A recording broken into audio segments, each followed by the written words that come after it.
Hey sports fans, welcome to the Cavalier Sports Report. I'm your host, Shawn Simpson. Joining me today from the men's soccer team is sophomore midfielder Brandon Milburn. Brandon, welcome. Thank you. So Brandon, team is off to a good start. You guys are 4-2-1. Yep. And I believe ranked 13 currently. Yep. So that's very good. And I know that last year you guys had a lot of freshmen starting, and this year it's still a pretty young team. But just tell me a little bit about what it's like coming back this year as a sophomore versus last year when you were a freshman. Well, coming in as a freshman, you just really don't know what to expect from your opponents. Playing in your first game, you have a lot of jitters. You're very nervous. People don't really know what to expect from you. They don't know how you play, how you like to play. So coming in as a sophomore, you have a bunch of friends that are returning. They know how you play. They know everything about you. And then you're able to have an idea of what the level of play is and how to prepare yourself to get ready for the games coming up in your sophomore year. So it's definitely an advantage. Yeah. So you are from Bishop Miege High School. Yep. So right here in Olathe. And you, I'm sure, played soccer your whole life. Tell us about coming up as a soccer player in your youth sports days. Well, it's much different than it is the way nowadays with the academies and everything. I started off just playing rec soccer. My dad was a coach, and around when I was probably 10 or 11, that's when I started playing Premier. And from there, I played for Emilio John for Kansas City United, and it was a great experience. I had a lot of friends from that, and youth soccer in Kansas City is a great thing, so glad to be a part of it. Yeah, so I'd ask Andrew this, but you've seen, I'm sure, over the last several years, I mean, from the Wizards and now the explosion of popularity with Sporting Kansas City, soccer is immensely popular now. So how have you seen and how have you supported the youth soccer growing in the area?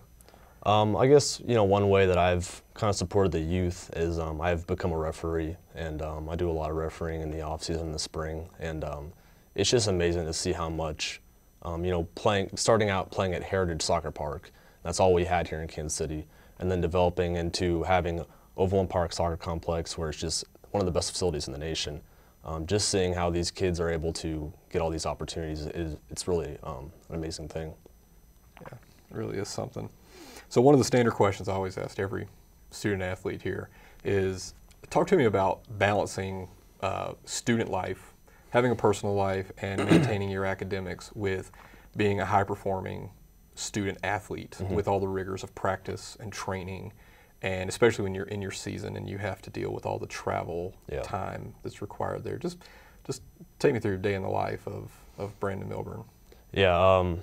Usually I try to wake up and get here to do like a study hour or two before classes start, because once classes start, we're expected to be at practice at 2 p.m. and then that goes till about 5. So that takes away a big chunk of your day, and then at night you're exhausted and you want to eat dinner, and then it's 9 o'clock, so you end up staying up a little late and doing some homework. But it's definitely it's tough, but got to get up early and got to stay up a little late. Might not get as much sleep as you want, but the coaches really expect us to be very successful in the class and on the field. So you gotta do what you gotta do.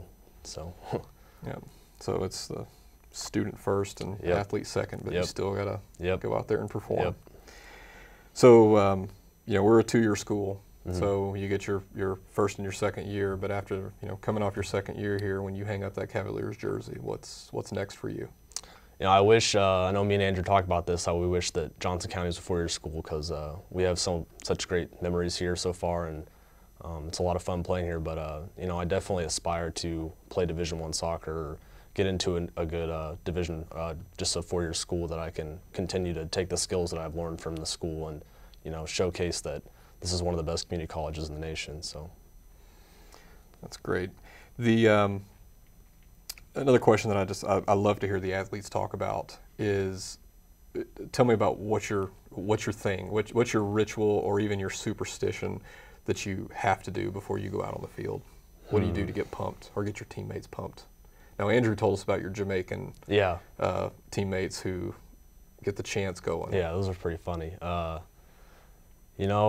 I was really big into superstitions, and they kind of got out of control, so I had to kind of hone back on it. But, you know, I try to, just in the locker room, I try to just have as much fun as I can. I'd take Snapchats to everybody, and I just try to get the mood really light and stuff. And I've kind of backed off of, you know, like wearing tape on the left hand and, you know, pulling up the right sock first, because it just got a little out of control. But I really just try to keep everything calm and relaxed and try to stay level-headed, because sometimes it can get a little bit, get you nervous if you get too much into that kind of stuff. So.